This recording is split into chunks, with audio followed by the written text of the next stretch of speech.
Hello and welcome to From Impossible to Inevitable. I am your host, Megan Bauer. Thank you so much for joining me today and pushing play on today's episode. This is episode 188, and today I will be chatting about something that you may have already heard a little bit about if you follow me on social media or if you are on my email list. Sometimes that's the fastest way to get things out, right? Like I record the podcast and then it's a couple of weeks until I record again. And this idea was actually born as I was recording the last time. And since then, I have been very busy putting all of this together. So, of course, I am talking about my Closure October challenge. And here's the idea is that we need to close out this year before we can set goals and really move forward into the next year. So, a little bit of an object lesson. If you are listening in on a podcast platform, you're going to miss this visual element, but those of you on YouTube, you'll be able to see exactly what's going on. So, I'll try to make it clear for those who are just listening in, but every year is like a container. Really, any amount of time is like a container. But for this purpose, we are chatting about the year as a container. So I've got this vintage goblet here, and it's got a bunch of pens in it. So this goblet represents 2025. And 2025 was full. Like, we did a lot of things. We started a lot of things. We met new people, said yes to some things, these commitments. We had goals for the year. We had all of these things, and all of those things are represented by the pens. Okay. So we've got this goblet. It has a bunch of pens in it. This is our year. This is what our year looks like. And all of those things, those friendships that we have, those projects that we started, the things that we've said yes to, the things that we've bought, the things that we've outgrown, all of those things are within this container. So when we want to call in something new, when we have a new goal we want to pursue, a new project we want to start, when we are looking for a new friendship, or we're looking for a business partner, or we're looking for an idea, or we're looking for anything, we want to step into something new. In order to do that in most the best way possible, honestly, because you can keep cramming more things in here. You could, but it's not going to feel good. It's going to get to the point where everything's overwhelming. So, really, before we jump into all of the new things that we're calling in, before we jump into the next, version of ourselves, before we start the new project, before we do the new thing, we need to close out this year. We need to be like, you know what? That project that I started, it's not interesting anymore, and I'm just going to let that go. Maybe it's that course that you bought that you know, you bought it and now it's just not a direction you want to go anymore. Maybe it's a habit that you want to drop. Maybe there's a friendship that's just not working out, or a relationship that needs some boundaries and you really got to revisit that. Maybe, it's just like the books on your shelves that you don't want to read them anymore. They're not fitting the direction that you want to go. Now, notice that we're not just like completely clearing out everything from this year and starting fresh over, right? There are friendships and relationships that you want to keep. There are things that you want to still do next year. There are habits that you want to keep. There are projects that you want to finish. There are those things that you want to continue into the next year. It's not about dumping everything out. It's not about closing everything out. It's about being intentional. It's about being like, you know what? This doesn't fit who I am anymore or who I want to become, and removing it.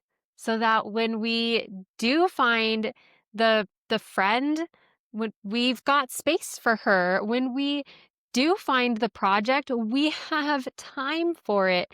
When we do have the idea, we can execute it and we can add these things that are way more exciting into our year. So as I've spoken, I've taken pens out and I kind of picked the more drab ones and I've added in these bright, new, exciting ones in its place as we've added into our year, into our 2026 container intentionally. That is the whole idea about Closure October. Now, it doesn't have to happen in October. I'm just a little crazy. And I'll go into that in a minute. It doesn't have to happen in October. And New Year's goals don't have to happen in January. There's nothing special about October and there's nothing special about January. The thing is that the closing out of things, the closing of things, the letting go, the releasing, the making space is required in order to call in the next thing, in order to do the next thing, in order to have the time for the next thing, in order to even have the physical space for the next thing. I like to do this in October, like I said, because I'm a little crazy. Because here's how I roll. I don't like starting goals in January. That's too late. If I'm starting goals on January 1st, I already feel behind because I'm not. So I start goals in December, and I'll go into that in a second. But in order to start goals in December, I have to know what I'm doing in November. In order to have the space to create, to dream, to imagine, I have to clear out in October. I have to look at my 2025 container and I have to say, okay, what of these goals am I still going to do? What of these projects am I still going to do? What do I want to carry into 2026 and what do I want to let go of? What do I want to hyper focus on in for these last few months in 25 so that I can truly just close it out, put it away, and have it be done so that I can move forward with space and openness for the new year. All of that evaluation happens in October so that in November I can look at and say, hey, look, I still want to do this project. I still want to complete this thing. These things are still important to me and I still want space for them. What do I have space for now? Now that I've decided to close out these other things, what can I move forward with? What can I wholeheartedly say yes to and jump into and create next? I figure all of that out in November so that in December I can get started. And I like to get started in December for two reasons. The first reason is that December is absolutely crazy. December is nuts. In my family, so my birthday's in December, Jake's birthday's in December. We have two close family members who also have birthdays in December. Add on to that, we have, choir concerts and dance productions and gymnastics recitals and all of these December's nuts. It's crazy. So if I can start something in December, that means to me that I'm super serious about it, that I can figure out the time, I can make it work, I show myself that I have the discipline, the determination, the whatever to actually do the thing. And if I don't, if I'm sluggish about it, then I've got this time to reevaluate. Okay, look, I'm not making time for this like I said I was going to. Is this actually something that is aligned? Is this actually something that I want to do? Does this actually mean anything to me? I've got that time to evaluate it because I've got all of these excuses that I can use, but if I don't need the excuses, if I can do it anyway, then boy howdy, I've got it. I've got it. Then I know come January when everything calms down, it's going to be way easier. It's going to be way easier, and it'll be easier for another reason. This is the second reason that I start things in December. This is the second reason that I start my new goals in December. And that is when you set your goals and then you wait till January 1st to start working on them, the energy around your goals is procrastination because you're already waiting. You set the goal, you made the plan, and now you wait. So that's the energy around your goals when you just wait. But when you just get started right away, then come January, you have momentum. Everybody's getting started. They're, joining the gym, they're starting the diet, they're doing whatever, they're getting started, and you have momentum. You aren't just getting started. You have it, a week or 2 weeks or 3 weeks or whatever you've been managing to do under your belt already. You have already started down the habit. You have already made progress on the goal. You've already made progress on the project or whatever it is that you want to do and complete and become. You've already started, and that momentum is powerful. Momentum is so powerful. It's so powerful. So when you start a year that way, people will be quitting and you will still be going. Because And I think this is like one of the best things, right? And you start in December, you started when it was hard, you started when you have all these excuses, and it's like, it doesn't even matter because I can do it, right? You've got all of that.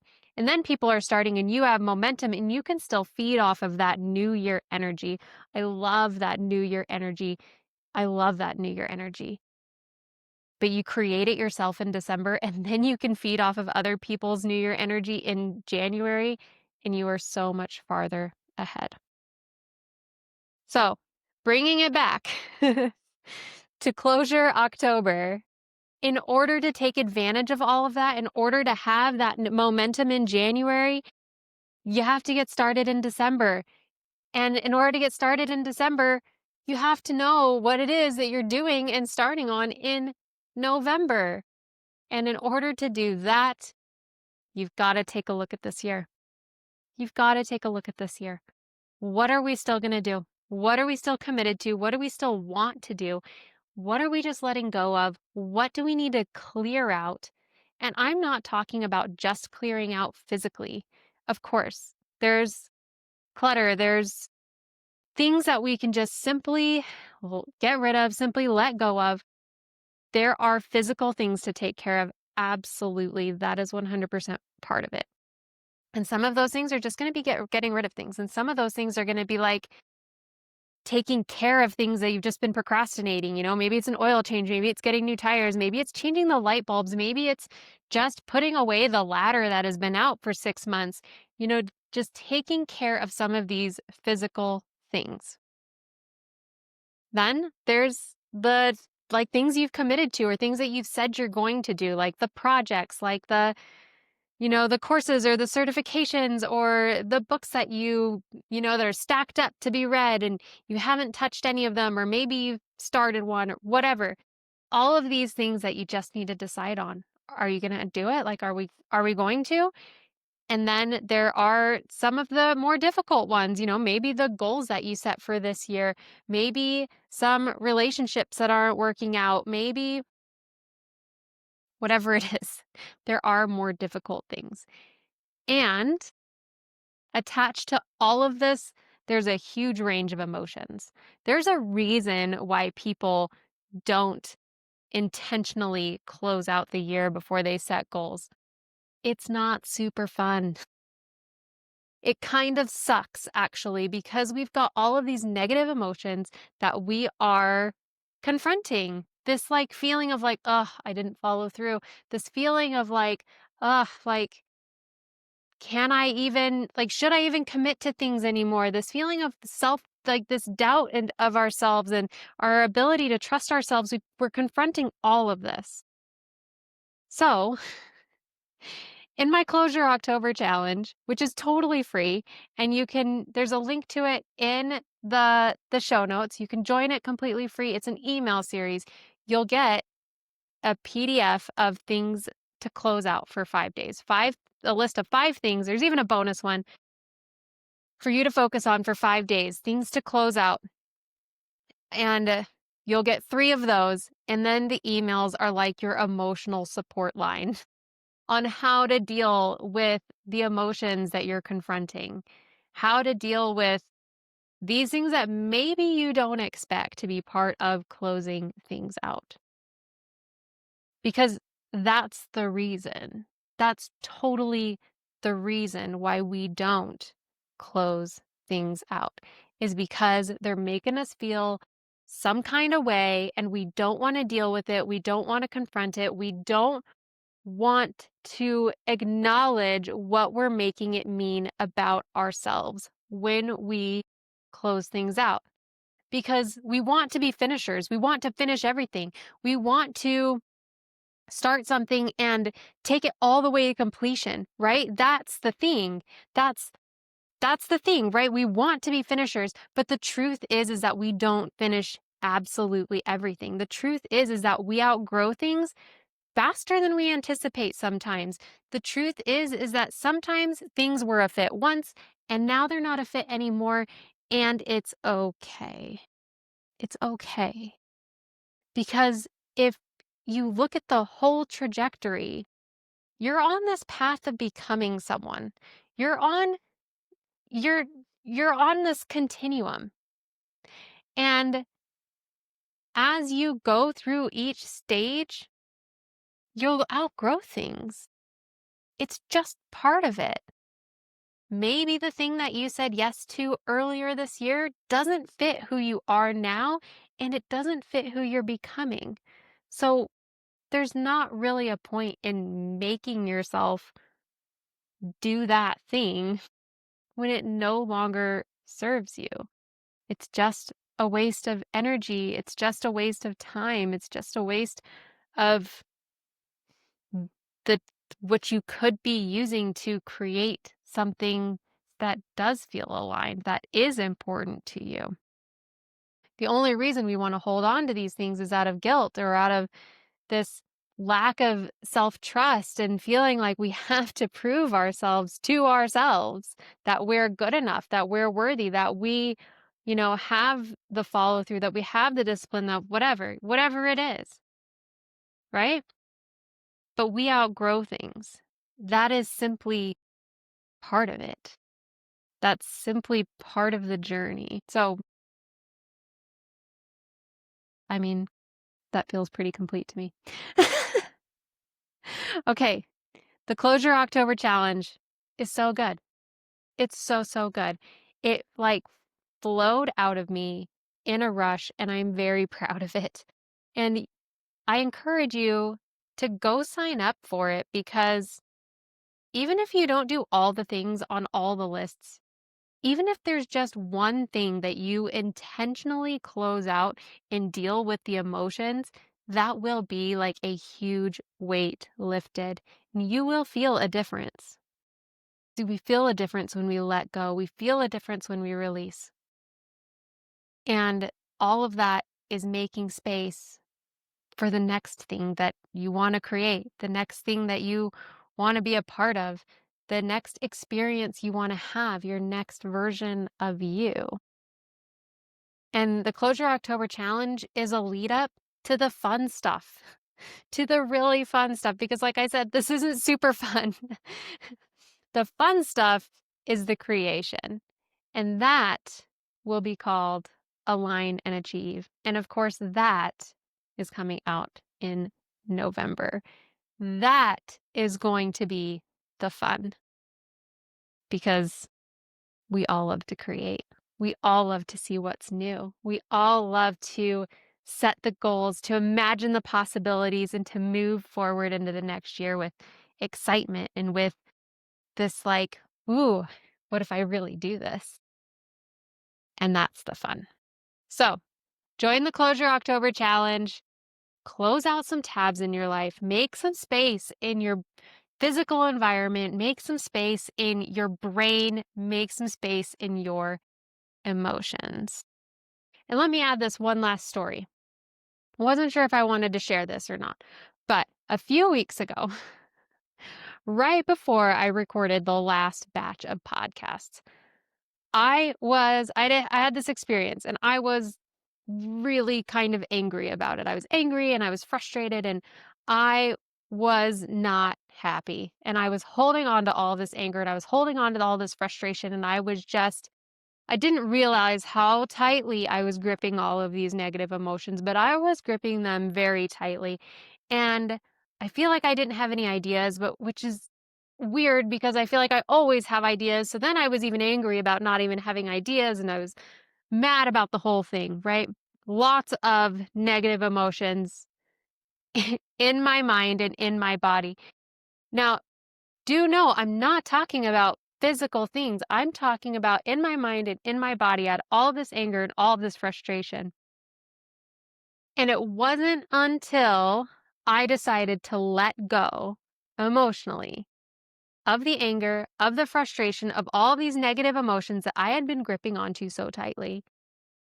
It wasn't until I decided to let go of all of that that Closure October came to me, that the challenge came to me, that setting this up for me and for you came to me as a very powerful idea. And then it's felt like ever since then, I have just been frantic with trying to get everything prepared for the both of us. The point there is, I had all of these emotions that were taking up space. And it wasn't until I released them that the positive things could show up, that the ideas could show up, that what I actually wanted could show up. I was too busy being angry. And until I stopped being angry, none of that could come in because I simply didn't have space. That's the point of Closure October, to make the space. Yes, physically. Yes, mentally, but emotionally and energetically as well. Because honestly, we hold on to a lot there. And when do we really take the time to intentionally clear out?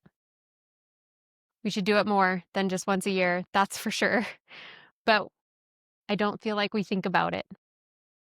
That's what Closure October's for. It's not just for October, it's for any time you need to clear space. Go ahead and get on the list for the challenge. It'll come right to your email, totally free, super easy. It will be so good and it will be so powerful and it will help you set up for the best year you could possibly have. Thank you for joining me today. I totally love you. Until next time, bye for now.